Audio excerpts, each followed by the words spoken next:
Welcome to Worldview Matters, discussing controversial issues, discerning current events, defending biblical Christianity. No topic off limits. And now, here's your host, David Fiorazzo. Friends and family in Christ, welcome. Thank you so much for watching and listening. And I want to share some good news right off the top. And our guest today, Olivier Melnick with Shalom in Messiah Ministries. We'll get to him in a minute. There he is.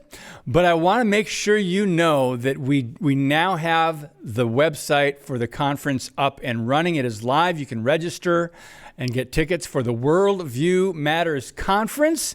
There it is. And we've got Olivier coming to Green Bay, Wisconsin. And it's not going to be winter. So the Texan won't freeze when he comes up here. So there it is, Olivier and many other great guests, including we just added Alex Newman and Brianna Clausen from Harbinger's Daily and more. So you can go to worldviewmattersconference.com. That's worldviewmattersconference.com. And we'll tell you more about it as the weeks go on. But Olivier, brother, thank you so much for your time today. Good to see you. Hey, happy to be on your show again. And I think it's the first of 26 so for you and I. So Happy New Year. It's still a Happy New Year. Yeah, we're moving through January. So we're going to talk about a couple of different things today. But before we do, there's so many people I talk to. Did you just recently take a trip to Israel? Weren't you just there in the last couple of months? And if so, tell us about that. Yes. Tell us about that. I was. I took a group to Israel of about 43 people for regular tour in end of October of last year. It was a great tour. Tourism is still slowly picking up, so we didn't have a lot of traffic. There was a lot of space to do things, and it was just great. It was a wonderful thing. We have another one that we are putting together for October of this year, October 23rd through the 2nd of November. This one is going to be an incredible one because in the middle of the tour, Brandon Holthouse, Tom Hughes, and I are putting together a prophecy conference with special guests in the Galilee. So it's going to be absolutely incredible. We have a tour and a prophecy conference in Israel, and it's going to be very, very exciting. So they can find out on our website. Okay, shalominmessiah.com. So Olivier, let's just jump right into we want to talk maybe about New York, Mamdani, the red-green axis. Great article on your website, by the way. But how does the Synagogue of Satan play into the biblical worldview? How does that fit? We know it's mentioned in Revelation. We don't hear many teachings on that. And so go ahead and just start.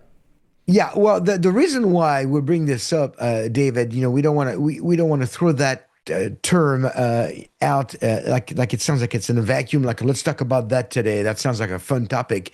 What happened is that on the night of January 10th in Jackson, Mississippi, a young man, Stephen Pittman, not Jewish, by the way, young man got into a synagogue, set it on fire, and the only synagogue in Jackson, Mississippi, which was already attacked once in the 60s for supporting the civil rights movement. But that's another story. So it set the thing ablaze.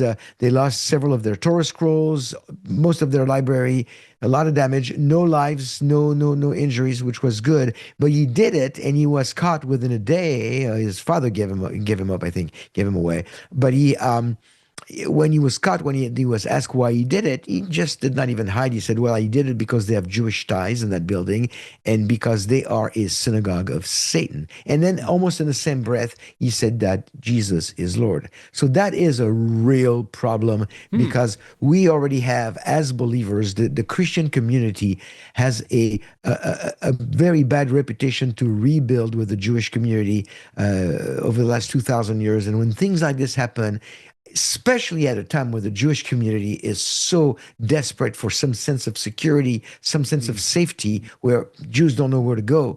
and they're always watching their backs right now in 2026, since October 7th of 2023. This creates a real problem. And the problem is caused by this scripture taken completely out of context. On my desk, I have a coffee mug. I should pull it out because I always talk about it, but I don't show it. I stole the idea from Andy Wood's desk. It says, I can do all things through a verse taken out of context. And oh, it's I love that coffee mug. But a verse taken out of context can be annoying, but not damaging. It can be like, that's not the context. The context is this, not that. You're pushing your agenda, but very often it's not a big deal. It's like small stuff, small potatoes. But in the case of this one, that verse has and can become lethal again. And the synagogue of Satan is found twice. That term is found twice in the first few chapters of Revelation. 2:9, I know your tribulation and your poverty, but you are rich, and the blasphemy by those who say they are Jews and are not, but are the synagogue of Satan. And then in the next chapter, 3:9, it's easy to remember, 2:9, 3:9. Wow. Behold, I'm giving up those of the synagogue of Satan, those who say that they are Jews, but are not, but lie. So we have a description here. This is, it appears to be a synagogue. Now, what's a synagogue? When you think synagogue in modern time, you think Jewish place of worship and community gathering for weddings, bar mitzvahs, and different events and Jewish holidays. Back in the day when this was written, they used in the Koine Greek, the word synagogue, which is different from church. Church, the word is ekklesia. That's a different word. Synagogue, at the core, the meaning of the word is simply assembly, gathering, get together.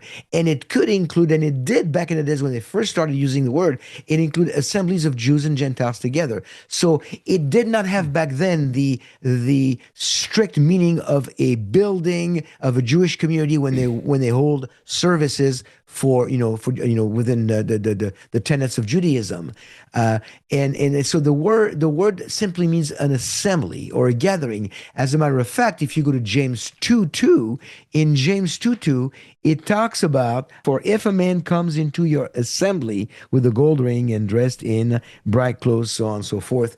And so in that context here, the word assembly in James is the word synagogue. It can mean simply assembly. So we have to forget the idea of modern day synagogue. It's just a gathering. That's the first thing. Then people go like, well, it's conflict between Christianity and Judaism. Well, you have to remember, back in those days, it was more of an intramural, intra-family argument. All the gospel writers, except for Luke, they all were Jewish, and even Luke, we're not even so 100% sure. They're all Jewish context, Jewish audience. It was a family discussion. There was not Christianity versus Judaism.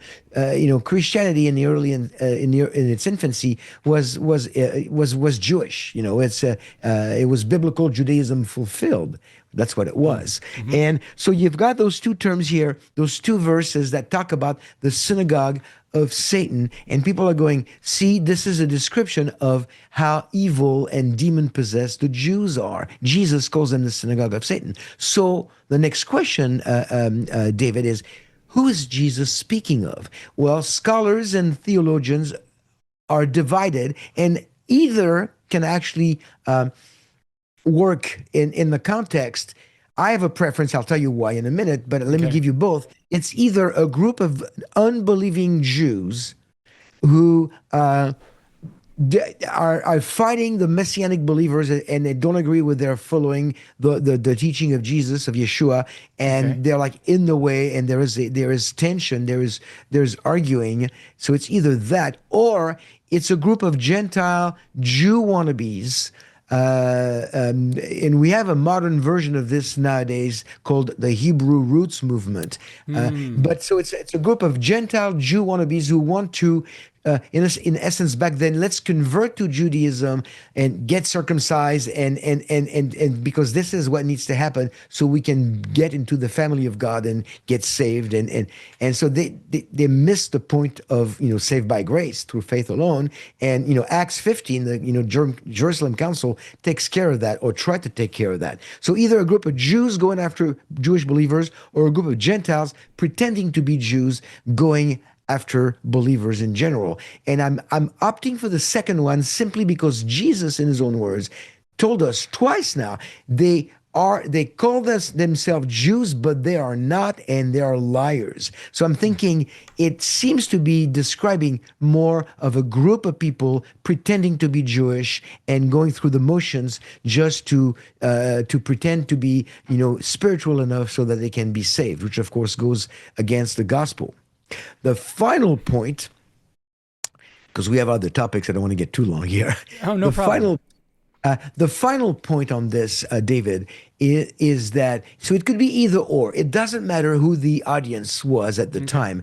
What matters is that anti-Semites over the ages have taken that verse and applied it to Jewish people in a negative, nefarious way, saying, hey, see, the Jews are demon-possessed. They cannot be trusted. The synagogue of Satan. I mean, you look at Candace Owens. She's used that terminology. She said the synagogue of Satan, the Talmudic Jew. She uses that, and in that context. But here's a problem with doing it that way. One of the problems is that it is not to be seen as normative and universal. It's not a continual thing. Like when God said, you shall not kill, or love your neighbors as yourself, that's pretty much a statement that he made that still goes for today. It's still valid today. That is not just historical, it's normative. It's part of what God wants us to, how he wants us to behave as believers. And it's repeated in the law of Messiah beyond the law of Moses. So we know it's an ongoing thing. But this synagogue of Satan, this assembly that was influenced by Satan, really, that's what he says.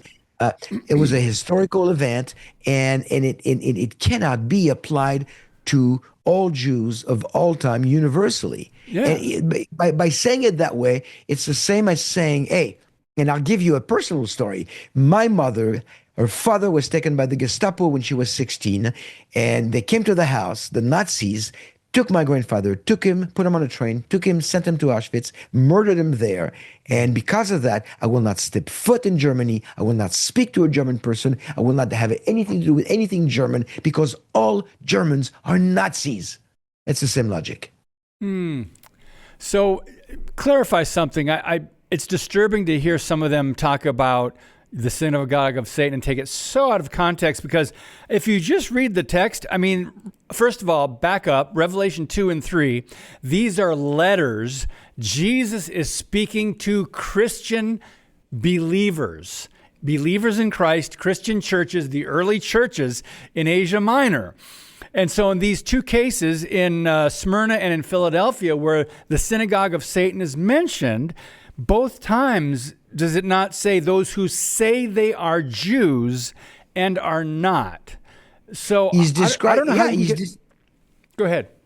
He's describing a group of people pretending to be Jews, I think, but there is room for the possibility of, you could take it the other way by saying, like, well, when Jesus speaks in Galatians 6:16 of the Israel of God, we say, well, the Israel of God there is not the church. The Israel of God in Galatians 6:16 is a Jewish person, ethnically Jewish, like myself, who has accepted the claims of Yeshua as the Messiah, Savior of the world. So I did that 42 years ago. So I am part of ethnic Israel by virtue of being Jewish, but I'm also part of the Israel of God of Galatians 6:16. So it could be argued that when Jesus speaks of those fake Jews, or they're not Jews, maybe he meant they're not Jews because they're not believers. The believers are the true Israel. The Jewish believers, not the Christians. The Jewish believers are the true Israel of God. So maybe he meant that. That's possible. But again, the most important part about the whole thing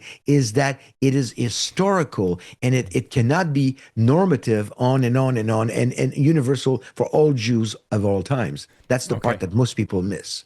Okay, friends, if you want to dive into this a little bit more in depth than what Olivier just explained, he's got an article on his website. It's called Who Really Belongs to the Synagogue of Satan? And that is not Olivier's hand, even though he said it was. It's not.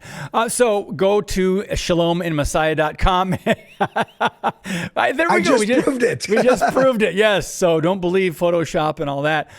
So go to shalominmessiah.com, click on blog. You can get to his other articles as well, including, but not limited to, the article on Mamdani and what's going on in New York, his true colors, and you've got him in green and red. Explain that, the red-green axis, which today, Olivier, think about 20 years ago, I think people would have probably maybe laughed at you if you said, someday Islam and communism are going to work together. And you know what I mean? People go, are you kidding me? But here we are today. Can you touch on that very briefly, please? Yeah, 20, 30 years ago, only a few people dare mention this red-green axis and not be looked at as crazies. And one of them is a lady.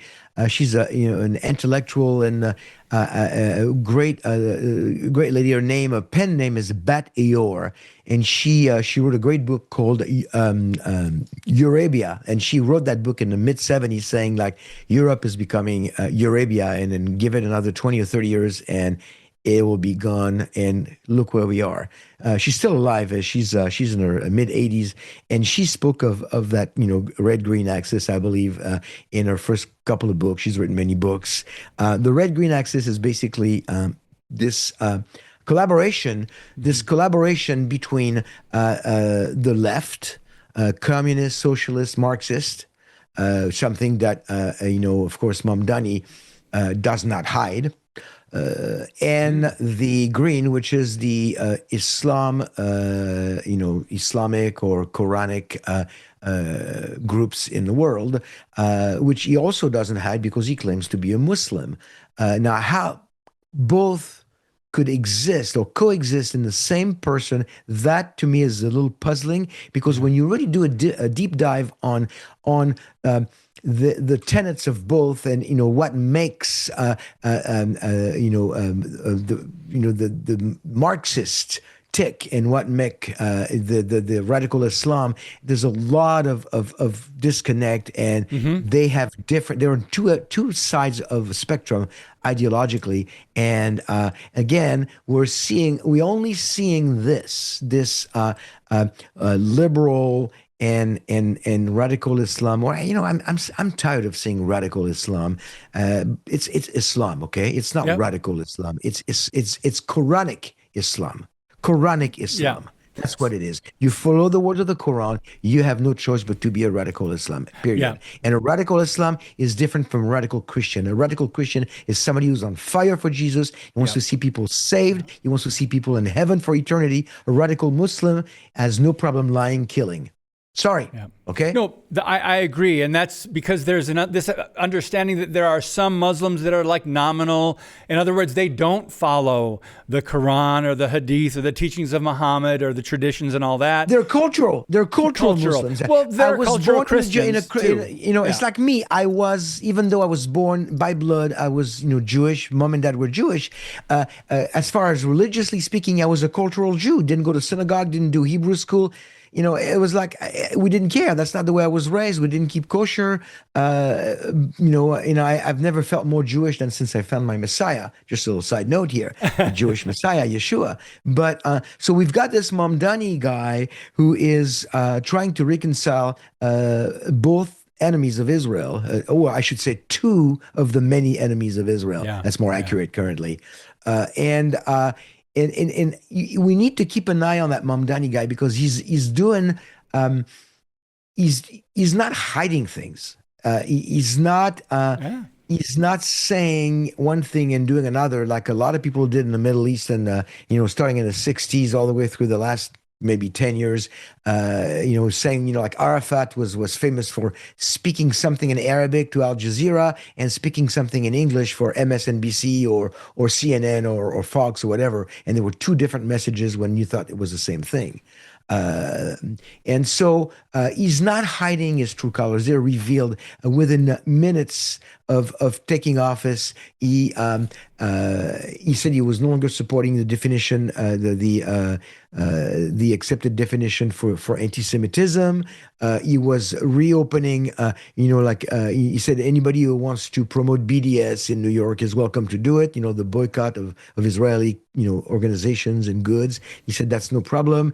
He even said things in a leaked memo, and I have that in a couple of articles prior to that one on our blog about Mamdani. You can find it. He said in the leaked memo, it was not supposed to be found, that if he had his ways, he didn't say if he had his way, but on his wish list is to take the 501c3 status from organization who do anything to support the IDF. Like our organization, Wow. Shalom and Messiah, we go to Israel, we bring supplies, we buy equipment, we buy supplies, defensive only, but we still buy a lot of stuff through our donors at Shalom and Messiah.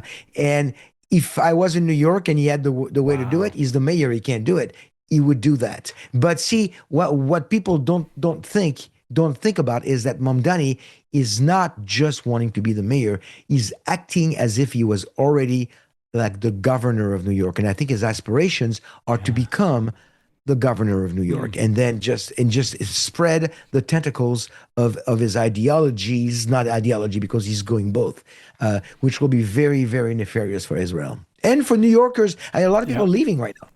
Okay, I want to read something from just the very beginning of that article and let people go there and get more. And then I have a question to ask you about this. You say within hours of being sworn in. By the way, friends, if you have not heard, I hope most of you know that Mamdani was sworn in on the Quran, not on the Holy Bible. This is America. He was sworn in on the Quran as New York City's mayor, and he immediately revoked 9 executive orders put in place by Eric Adams, the previous mayor. Now, this includes Order 51, which was established to combat anti-Semitism. So, Olivier, the question is, I can't imagine all New Yorkers going along with this. This guy didn't fly under the radar. He was campaigning. You heard pretty much by his language that what he wanted to do, but yet he got enough votes. How do you make sense of that? Now, let me, additionally to my question, is part of the answer what you wrote about in the normalization of anti-Semitism? Is it's become that normalized that they just listen to him and go, yeah, I agree with Mamdani. Is that part of it? The meaning... what defines Jewish identity in the 21st century is shifted from what defined Jewish identity 20, 30, 40 years ago. Jews, especially in America, I think, Jews today are not connected to their heritage from a spiritual perspective, and many of them, 15% of the Jewish people are religious. So there are many of the Jews are not related to their Jewish heritage from a spiritual perspective. They're also not really connected with Israel. So the land, the people, it's not a big deal to them. So it's more about Jewishness, a bagel and a couple of Yiddish words. But then you want to push the social justice because it gives you this self-righteous feeling that you're doing something right, even if it goes against everything that is written in the Bible, and if it goes against Israel's right to, the self-determination and right to exist. So a Jew today can be a self-defeating Jew. I recently found out, David, and it broke my heart, that in 1993, Steven Spielberg, when he did the movie in 1993, Schindler's List, which I still think to this day is one of my absolute favorite movies. That hasn't changed. He said, I cannot take any of that money. It's blood money. I will have to start a foundation, and we'll use the money from that to educate against racism, anti-Semitism, and about the Holocaust. And I thought, hey, you know what? Bravo. I would have done the same thing. Yeah. So he did. And so that foundation has raised millions of dollars. And recently, 650,000 and I have all the documentations if anybody's interested. 650,000 of that money that he raised was donated to another organization known as Teruah, T''Ruah, Teruah, and whose CEO does not believe Israel has the right to exist and believes that Hamas has the right to fight and is pro-Hamas. That's Steven Spielberg's foundation sending money. So we have a Jew who did Schindler's List in 1993, 20, 33 years ago. And now it's like, to him, being Jewish is maybe having a Jewish name, eating a bagel, and promoting social justice, even if it throws a lot of Israel and the Jews under the bus. Wow. That's where we are. Boy, that sounds like a contradiction, doesn't it? It sure is. Yeah, I don't understand. I mean, there is another group known as Neturei Karta. I think it's Keeper of the Gates, and they're a group of Orthodox that live in Israel, and they absolutely do not believe that that they are anti-Zionist Jews. That's another contradiction in terms. Yeah. But they're a disgrace, but they're a very small group. But Steven Spielberg has done so much good with that movie, and he started a lot of good things, and now he's promoting this. He's funneling, funding anti-Jewish pro-Hamas groups. David, I don't know what to think anymore. Okay, real quick, Olivier, we've just got 2 minutes left. I knew it would go by fast with you, brother. You did a video with Brandon Holthouse, who I've got coming up in a few weeks. Again, I love this brother. And by the way, he does work for the IDF and supports Israel as well. And the title over on your YouTube channel is The Remnant Church Crumbling Under Pressure. Now, if it just said, is the church crumbling under pressure, I would kind of understand that. But when you say the remnant church, can you kind of just explain that briefly? By the way, Brandon and I actually are partners in ministry in Israel. We rent a property and we do things together. Every time I go to Israel, I go with some of his staff. We join forces, and it's just he's a wonderful man of God. There's only one Brandon. He's incredible. I am so blessed to know him. I